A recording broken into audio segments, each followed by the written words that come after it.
Welcome to the College of Wealth podcast, the ultimate financial guide to help you understand your financial stresses and how you can build from it.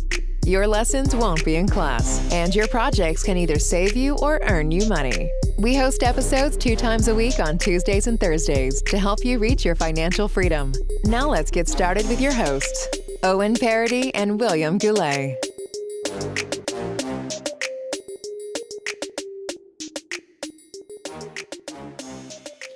Hello, everyone. Hello, everyone. My name is Owen Paradis. I'm here with my co-host, William Goulet, and we're proud to present to you the College of Wealth podcast.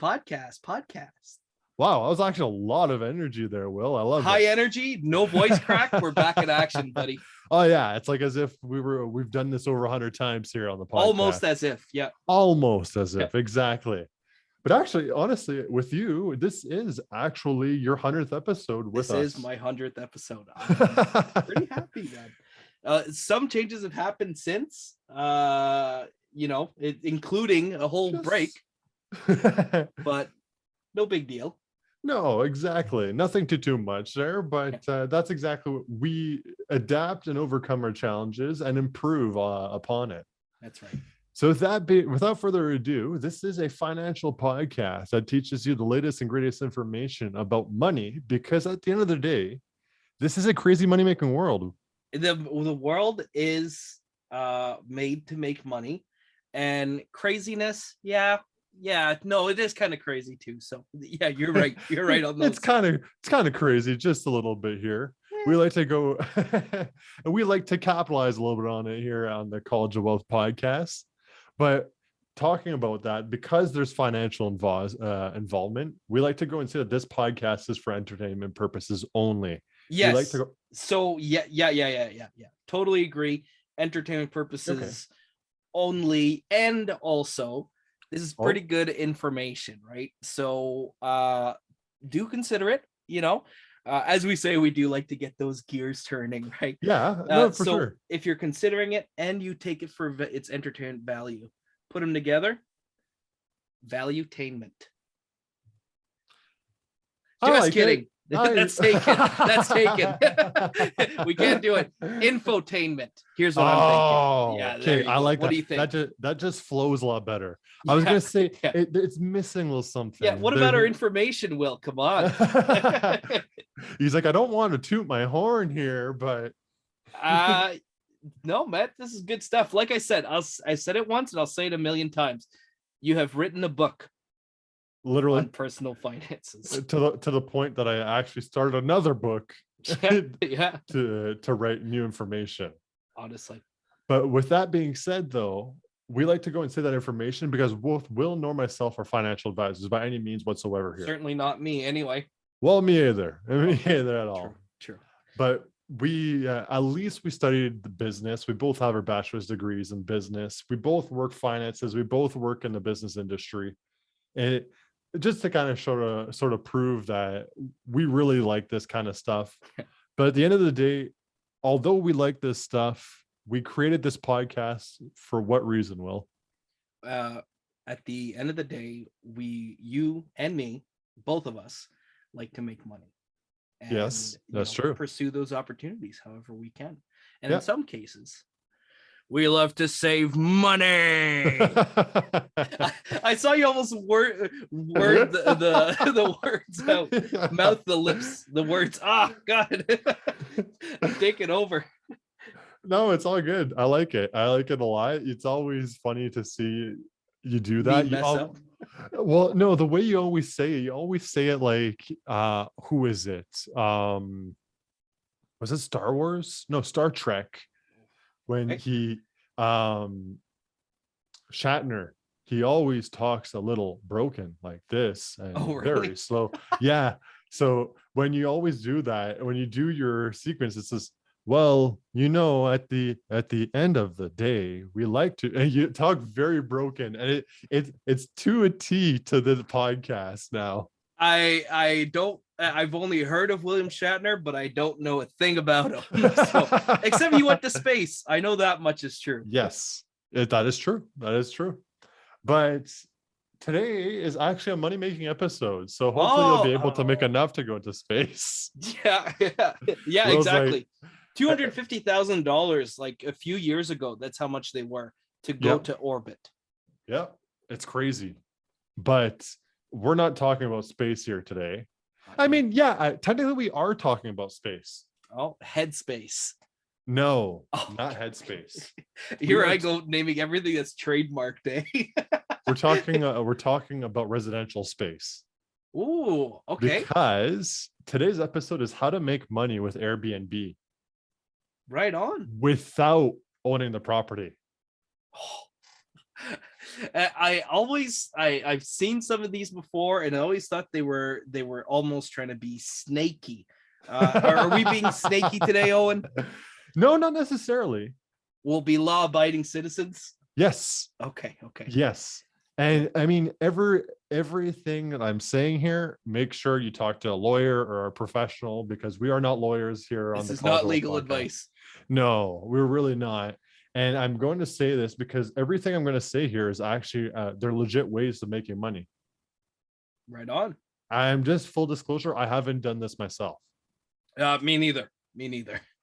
Nor have I. So we haven't done this, but I did the research. They're legit ways of making money, and either reduce your rent, either make some returns. And it's really cool. So the way we're gonna have it formatted is we have obviously our stats. Oh, of course, stat man. So we gotta start with the stats. The second part is going to be the second part, third part, fourth part are three different ways to make money with Airbnb. Okay. Without owning it. So it's not just one. We have three ways. Not one, not two, but three different ways. Wow, that is shocking. Yeah. Almost flabbergasting, I gotta say. Yeah. Almost. Now, and then finally, the last thing is things to consider with Airbnb. The last thing? Yes. Is things to consider. Okay. Yeah, things to consider. Yeah. Now we're going to go and do this. A lot of my ideas, I got them from IGMS. So it's for system software to help with Airbnb. Okay. I'm going to talk a little bit about softwares and stuff like that. Not too deep, but at the end. Sure. But they do that, and I got the inspiration from them. So I can't take full credit with the ideas. Nah, you're too humble, Owen. I do not plagiarize my ideas, and I can't call them my own. That's all I'm saying. Okay, fair enough. I can appreciate that. So the first stat, we got to go and start with our stats, obviously. Stat man, right on. Of course. Yes, of course. So the first stat we have, and they're all Airbnb related. Okay. In 2021, Airbnb listings generated how much in gross revenue? This is with Airbnb and the hosts themselves. Oh my. In 2021, actually, that would have been reduced revenues. Let's call it a slick $100 billion. Slash that in half. 50 billion. Okay. To be precise, 48.9 billion. Oh, wow. Wow, it's still impressive. As soon as you get into the B's, it gets impressive. So yeah, exactly. Wow. So with that, we got our second stat as of December 2021. Okay. Depending on the continent, actually, I will say Europe had an average of 4.8 million listings. Wow. How many listings did North America have? Oh, geez. If Europe has 4.8, America has 5. I'm going 5 million. Similar number. Half again. Really? 2.5 million listings. So is Airbnb culture more prominent in Europe? How much? I guess it depends per capita. But anyways. Well, the third stat I'm going to talk about is going to be we'll be talking about that here. The gross revenue in Europe was $6.5 billion. 6.5 versus the 50. 48. Yes. Wow. So $6.5 billion. With a B. With a B. What was the gross revenue of North America? Okay. North America is bound to be more expensive. But half the amount of listings. Same. I'm going with the same. 6.5 billion. Exactly the same. Yep, they're definitely exactly the same number. Your mindset was almost on the right track, but Okay. it's $22.9 billion. Oh, wow. Yeah. So you are right that the listings in North America are significantly more expensive. Wow. So I guess, geez, why is that? Huh. I don't know if Fascinating. I don't know if it's because there's more hostels in Europe. I have never traveled in Europe or anything like that. You would have more insights than I do. Yeah. But there's also more competition as well. Yeah. I don't know. Is it that the average, you know what? America has very sought after locations, and those must boost the average up by a lot. That's true. That's my guess. Yep. Definitely. Now, we were talking about that. Did you want to take a wild guess at the listings per night, the average listings per night in Europe and North America? Oh, 4 million in Europe, 2 million in North America. I'm talking about the nightly listings, like the average rate for one night in Europe and one night. Oh, the rate. Okay. Yeah. So $2 million is quite a bit. Yeah. Okay. One night in Europe would cost on average. Are we going in euros? No. American dollars? Yeah. Let's do $100. Okay. In Europe and 180 in North America. Pretty close. So Europe is $114. Okay. Right and on. North America is $208. That was actually pretty close. I'm pretty happy with that. Yeah, pretty good guesses. Yeah. Pretty good guesses here. Now we got to talk about the downturn here, the obvious bad effects that Airbnb and VRBO had to face here, but this is specifically for Airbnb. What's VRBO? It's another competitor to Airbnb. Oh, right on. Yeah. So during April of 2020, yeah, Airbnb saw their biggest decline in cancellations and bookings. Mm-hmm. How much did the bookings go down worldwide? In April 2020? Yes, correct. 92%. Pretty close. 86%. 86. Oh, can you imagine as a business, like when that announcement came along? Whew. Oh yeah, I know a lot of people, a lot of condos, a lot of rentals in Toronto were struggling quite a bit. That's brutal. You don't have their fees, do you? The Airbnb fees? Like the average fees? Yeah. Or something like that.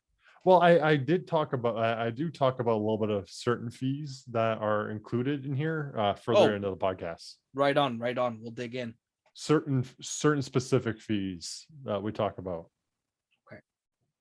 So the first way to make money on the first way we got to talk about when it comes to making money on Airbnb without owning properties is with Airbnb arbitrage. Okay. Yeah, I've heard of Amazon arbitrage, I think. Yeah. Well, we're not buying products off Amazon here. Yeah, no. But tell me more. So Airbnb arbitrage is basically convincing the landlord, your landlord or something, to sublease an apartment, a room, etc. Mm-hmm. But you would furnish the place itself. Okay. And post it on Airbnb. Okay. Yeah. So nice. Yeah, exactly. So the landlord doesn't have to worry about you making payment because you're still making the payment at the end of the day. Yeah. But in reality, you have more people coming in and out of your apartment at the same time, which does also increase the chances of getting bad people or anything like that. Yeah. Honestly. And as a landlord or someone helping out landlords, that's a very big deal. It is. All the people coming in, coming out, parking. How are people at parking? Are they going to ram straight into your building? You literally never know what can happen. Yeah, no, it's true. Scary stuff sometimes. It's a reality. And if you are just the regular mom and pop landlord, that is kind of creepy. Like not creepy, but concerning. Exactly. I'd have to rent for a premium. That's what I'm thinking. If I were the original landlord. Yeah, I wouldn't have a hard time believing that either. Yeah. Or either that or take a cut of the price itself, which I've heard as well. That is okay. Never mind what I said about increasing the fee. You do regular fee plus a cut. Nice. Great thinking, Owen. Now, I actually found a website that had specifically certain information, like some of the best locations in Canada for exactly that. Vancouver is actually one of those locations. Yeah. And the other location, Vancouver, like downtown Vancouver, is the second best location. Okay. And the best location is Granville Island, which is also in Vancouver. Oh, really? Yeah. So Wow. the time that you look at it, there's literally like a canal. Yeah. And Granville is literally on it. And I was just looking on it there. There are more than 2,000 Airbnb listings with over 1,400 private room properties and 800 one-bedroom properties. Monthly revenue for most properties being more than $2,800 a month, with occupancy being more than 65%. Wow. Yep. Oh my goodness. And 65% is pretty standard for hotels as well, right? So yeah. Which means there isn't an over demand yet or anything like that. Yep. You know? This is according to, I don't even, Airbtix, AIRBTICS. Okay. Yeah. Airbtix. I guess and it's all about Airbnb stats and stuff like that. So I thought that was yeah. The median nightly rate being $137 a night, and then we were saying over $2,800 on average. You know, if for one of the top destinations, you know, for a hot destination like that, I'm a little surprised at the $137. right for nightly rate, you know. For sure, surprising. The other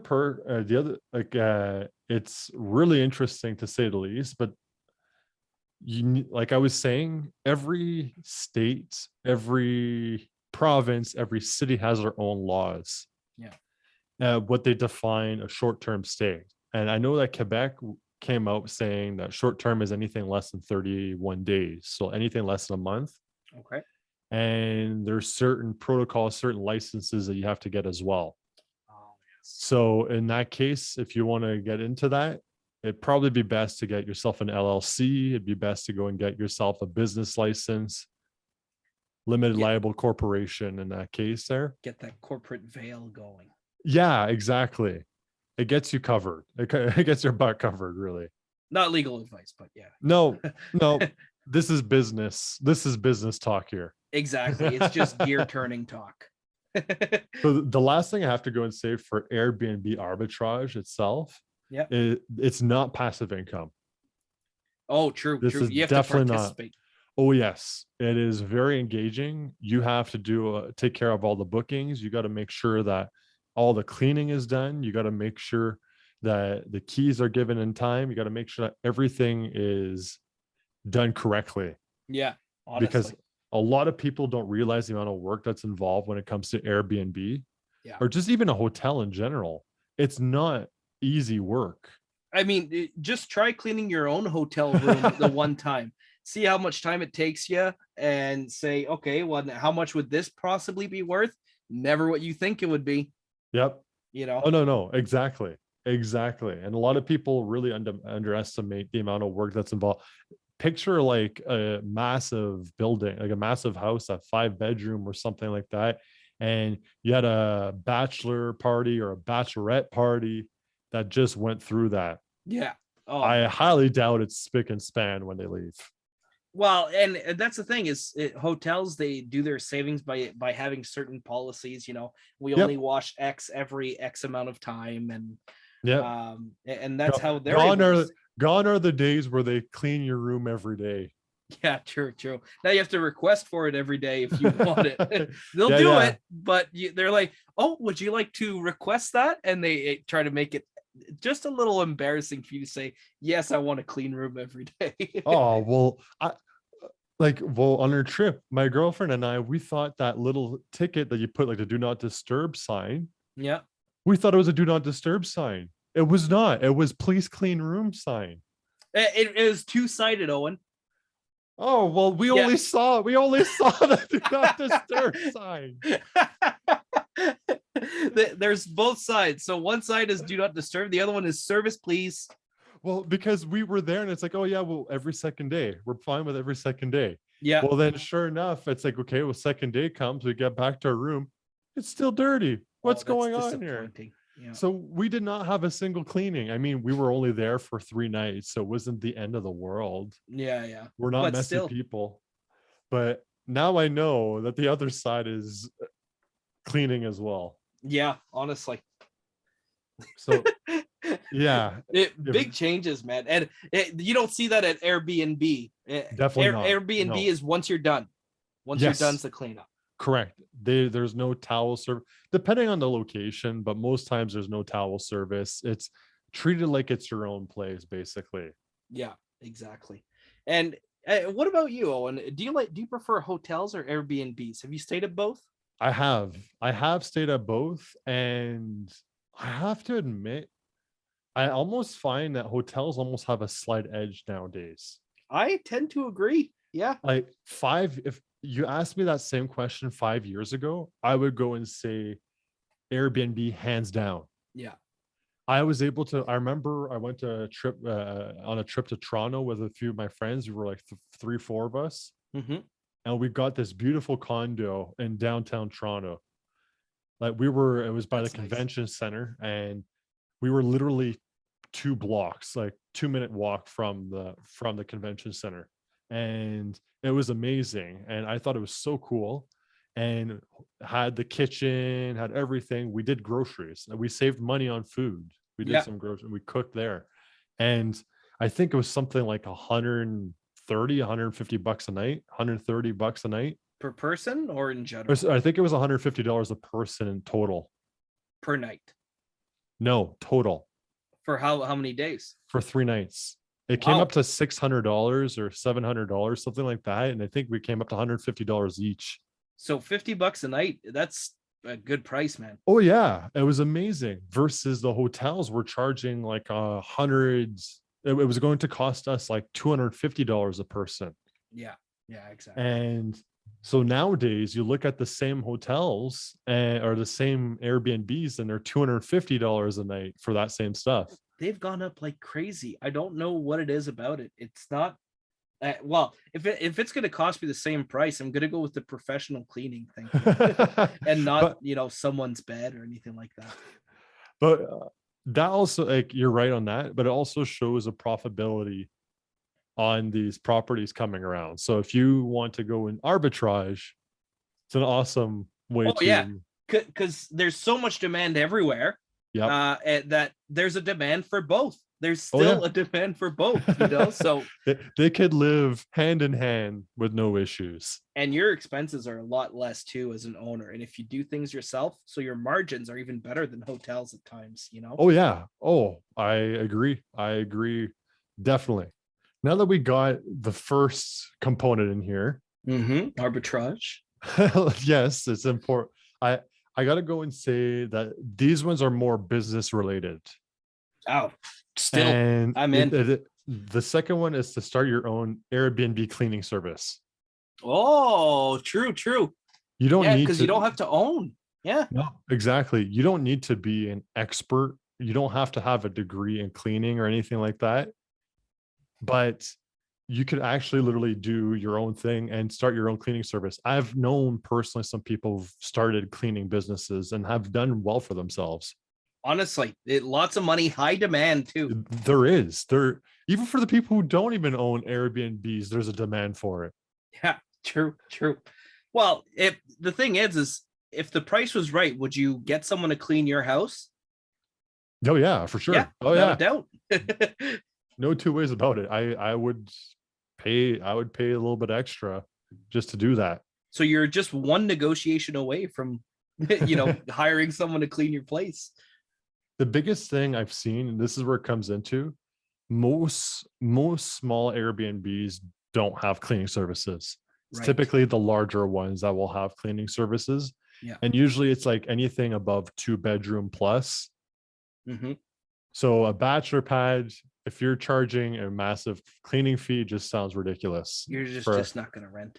Yeah, just literally throw the sheets and blankets in the bed and clean the countertops. It literally takes half an hour. Exactly.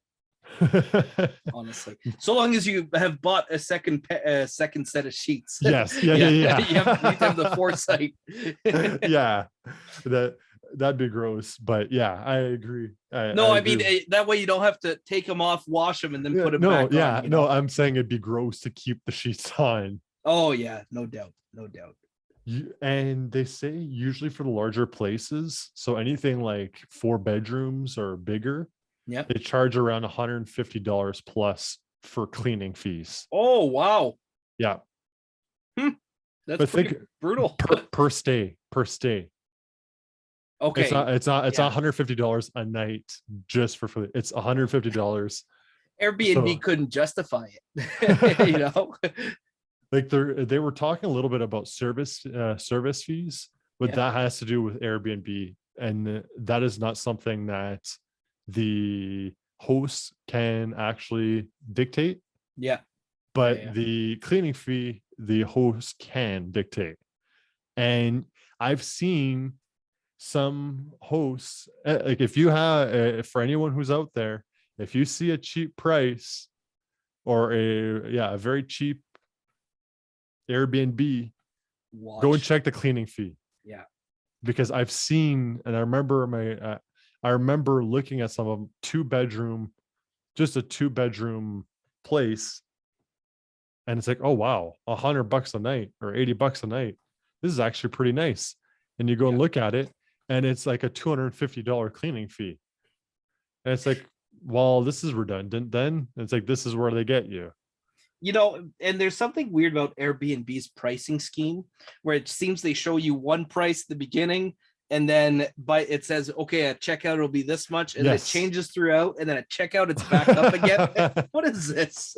No, it's true. I agree with that. A lot of people don't realize that information, and the price you see up front isn't the final price. No, almost never. And I've noticed as well that I was looking in the forums that a lot of people do end up getting cleaning services. Yeah. Like typically for the larger apartments. And if you own more than one place, they will, like we've seen in Toronto and Vancouver, there's literally people who own properties just for Airbnb. Yeah, true. It's rough as it is, but we need travel. We have people traveling. So people need places to stay. If the money's there, people don't care, man. They'll do it. Yeah. What an awesome way to say it. It's true. Just launch yourself, and try out a business. Actually, if you don't mind, Owen, this makes me think of the quote of the day. Okay. And it's by America's very own Joe Biden. Oh, okay. His quote from the quote from the president is, wait. Can I guess? Yeah. Would you shut up, man? Yeah. Would you shut up, man? Come on, man. Politics aside, I had to crack a joke like that. Joe Biden's quote of the day is failure at some point in your life is inevitable.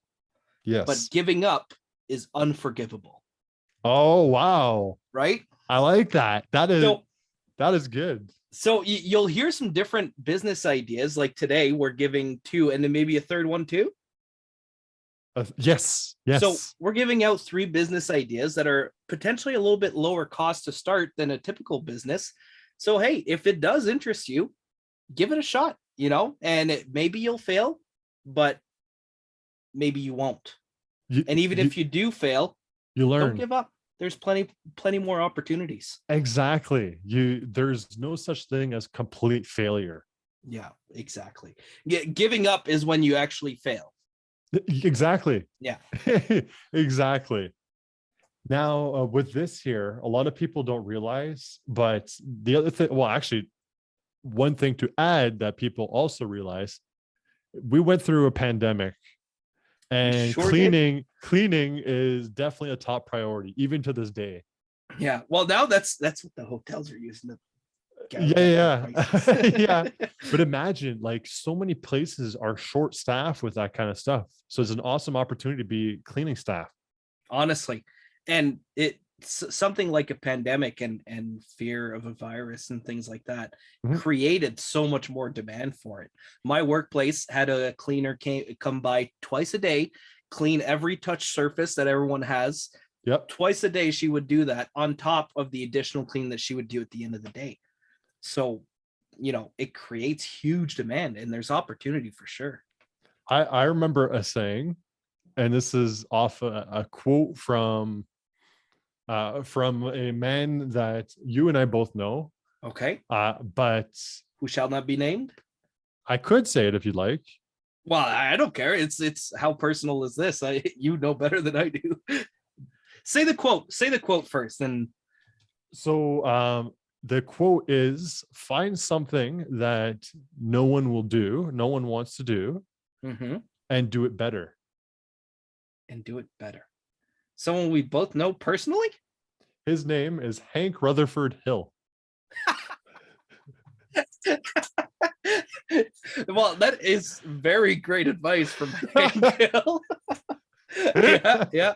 Hey, that's how he got to be king of the hill, Yes, yeah. So, I just watched an episode that said that, and very nice. I was like, I actually like that saying. That's actually a good saying. Hey man, I've had a couple of funny quote authors as well, but just because they're funny doesn't mean they don't have something nice to say, like the Queen, Yeah.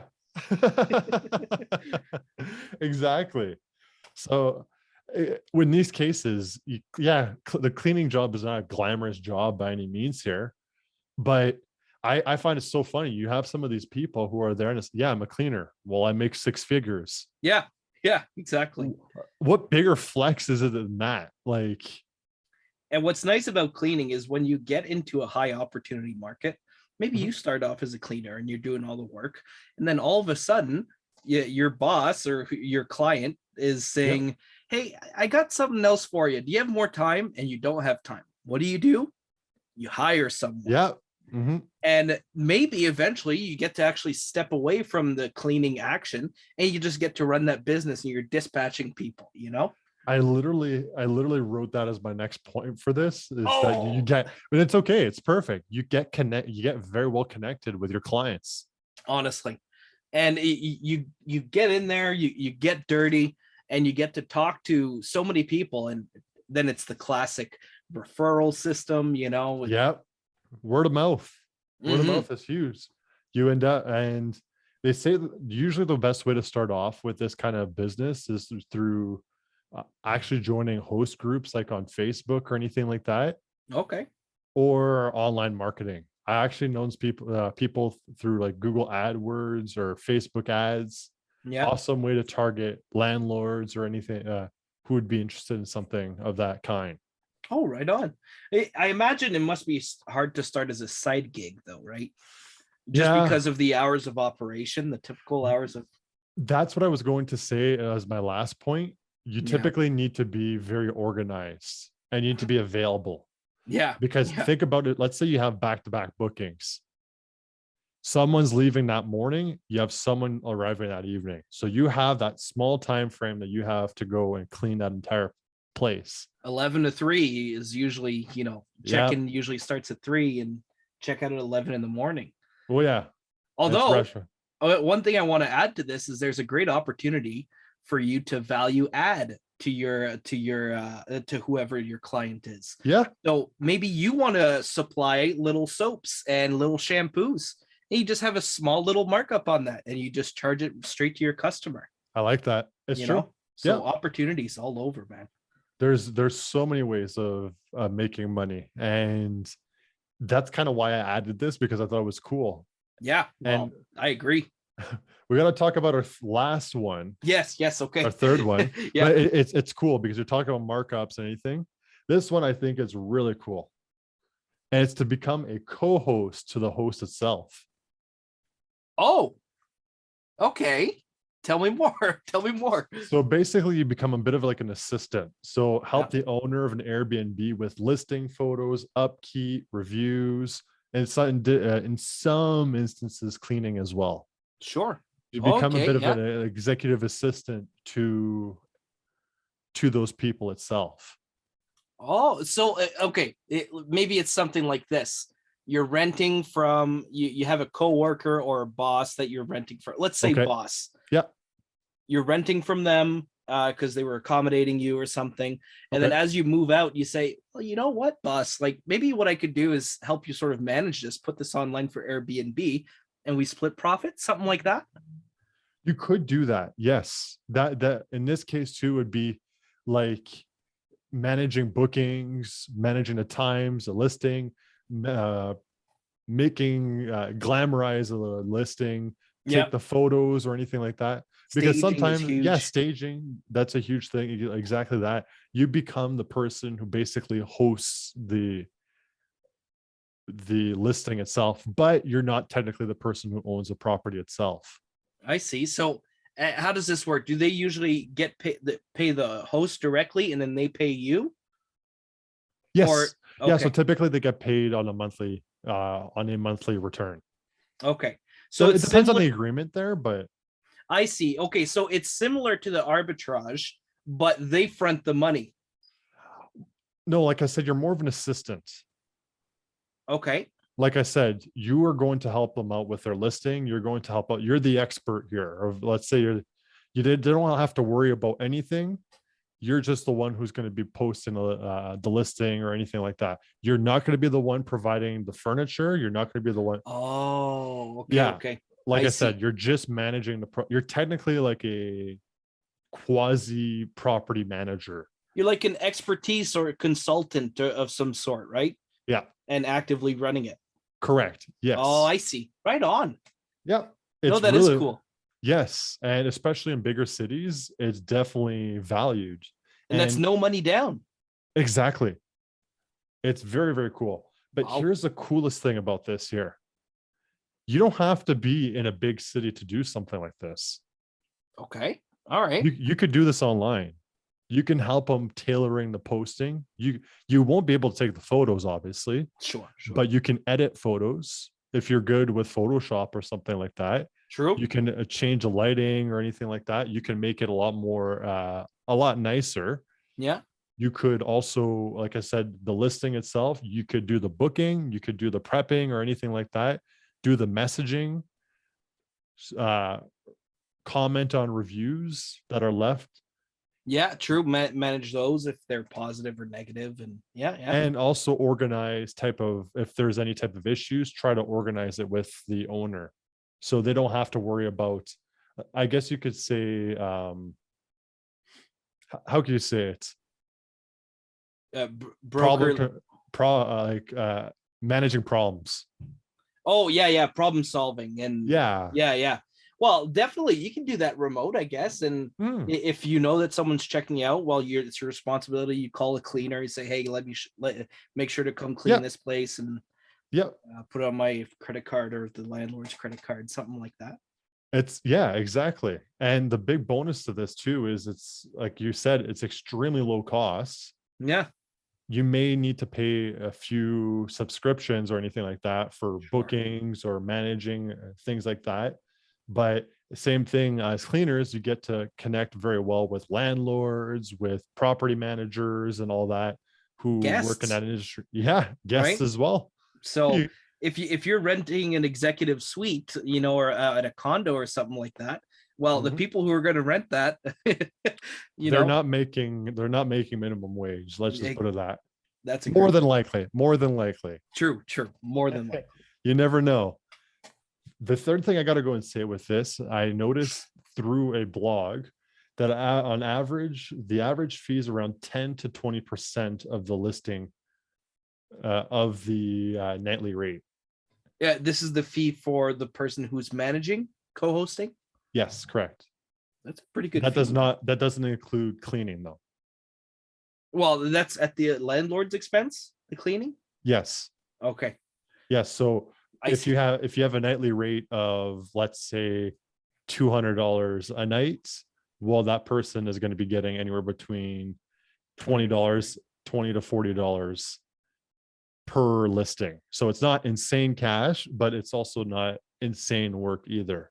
Well, but you also do it with many listings or anything like that. Managing all that adds up very quickly. Yep. Right? That is actually really, really cool. I think that's my favorite one is that one, because let's say the average person could maybe do it in 20 minutes of work. Okay. And that seems reasonable enough. So let's say 20 minutes of work at, let's put it right in the middle, $30 times 3 to make an hour. That's $90 an hour that you're getting paid, you know? You're not going to be getting scale. Yeah, at scale. Exactly. Yeah. So it's one thing that I find that I thought this one was really cool. It's very creative, and it's an awesome way to help out other prospective Airbnb landlords of some kind who are looking to reduce the amount of work they have to do. Yeah. All while increasing the quality of their listings as well. Well, it's a genuine service, because some people, they just don't know how to start. And they say, I'd love to do that. I've been hearing about this Airbnb, but I just don't know what to do. Exactly. And they feel lost. And that's where you come in. Same thing. You join Facebook groups, and you join, or you could do Google ads, Facebook ads, Instagram ads. I really like that one. Nice Owen. Will's going to start doing this himself. Yeah. Watch out. Oh, and I quit. Now, one thing I do have to clarify about this specific segment here, or this specific part, is that it's very common. Like Airbnb actually has the option to have a co-host on the platform itself. So, like it's actually available. Yeah. But the one thing you need to realize is you should have an agreement with the landlord itself. The landlord should have an agreement, and you should have an agreement as well. A written agreement. Exactly. Yeah. It can be on a piece of napkin. It doesn't matter. As long as it's an agreement. And signed. Exactly. So I think that it's... No, you're right. I think it's the most creative way, honestly. They're all creative options in reality, but I like this one the most. I agree. Yeah, and I think you save best for last. Sometimes it's at different times, but actually, no, it's not last, because there's a fourth part of this. There's a fourth technically, segment. yes. Technically, there's a fourth part to this here. And it's just certain things to consider when you're on Airbnb. Yeah. Okay. All right. So the first thing, like I was said beforehand, you don't need to be in a big city to do some of these jobs. True. You could literally go onto Upwork and become a virtual assistant to Airbnb landlords. Oh, on Upwork? Yeah, for sure. That is nice. Or you could create gigs on Fiverr to create listings. Oh, true. And then someone's got to find you there. But yeah, but you want something done quick. But fair enough. Awesome. Yeah. The second thing I gotta go and say is there's a lot of tools to help you out online. Like I was talking about IGMS, but IGMS, they help out for scheduling, for booking all your stuff. Basically a massive planner tailored to vacation rentals or just type of rentals in general. Okay. Yeah, and this helps you as someone who books Airbnbs? Yep. Like as a co-host? Well, they don't help you specifically for, like, you can manage your channels, your inboxes. You can do it all on the same platform instead of doing. I see. If you are scaling up, then these become, almost indispensable. Exactly. I see. Helps with the payment processing, the cleaning, and if you're trying to hire a team or something like that, automate or create a website. This stuff is literally all there for you, even up to the booking. Like. Very nice. Yeah. So there's a lot of different tools like that to help you out, whether it be even for marketing. Of course, they come at a price. Sure. But it's really, really cool that you're not left starting from scratch. Well, yeah. And eventually you can go into something like that, and it can actually give you ideas on how to offer more services and layer things on top, right? Yep. Like, let's say all I'm doing right now is booking. And then you go through a website like this and it's suggesting, oh, well, how about cleaning and things like that? You're like, oh, maybe I could do that and do this and whatever the add-on might be. Exactly. You're able to go and build your own path that way and make it more efficient. The landlord is looking to make things more efficient by hiring you. Yeah. Well, you can make your own work more efficient using these tools. True. And maybe instead of $90 an hour, who knows, you might get to 110 or something, right? If you're efficient, if it saves you time. Yeah. The third thing I got to go and say is regards to your costs. This here, it has to do with if you're going to go and do arbitrage, obviously the cost is a little bit higher because you have to have all the furniture. Don't use anything that that whole sentimental value to you. Oh, yeah. You're going to lose it, or it's going to be broken or anything like that. Don't go all out and buy yourself the luxury furniture unless it's on sale of some sort for relative price. Or if you're renting for luxurious prices. Yeah, exactly. And if you're planning on doing things like that, or even just the cleaning, purposely, and it goes for any business, purposely overestimate the costs. It's better to overestimate than to underestimate everything, because if you prepare to underestimate everything, you're going to be pleasantly surprised that it's going to cost more. Yeah, it's not one of these government bids where, oh, if I put my costs a little too high, I'll lose my bid to whoever's next. Oftentimes you just reach out to someone, you land that deal, you say, I'm thinking it'll cost me this much, but you know what, we'll see what happens once the bill comes. Exactly. And quite frankly, let's say it costs $10,000 to start up, just throwing a number. Yeah. You're there and you say, honestly, I'm thinking it's going to cost 7,000, but I'm going to say it's going to cost me 10,000. It hurts a lot less when it comes up to $10,500. Yeah. And compared to if you went and just stuck to 7,000. We'll go 3,500 extra. That's 50% more. That's this, that's that. Yeah, exactly. It's so ridiculous. Like you don't realize it's just a mental game at that point. Yeah, you're right. So a little bit of planning ahead of time, goes a long way. And trust me, you're going to have unexpected fees or costs that you don't realize. No matter what you do. No matter how much. That's why they say it, right? Under promise, over deliver. Yep. Exactly. And last but not least is, especially if you're doing arbitrage or any kind of thing, keep cash on hand. Oh, because this is not your property.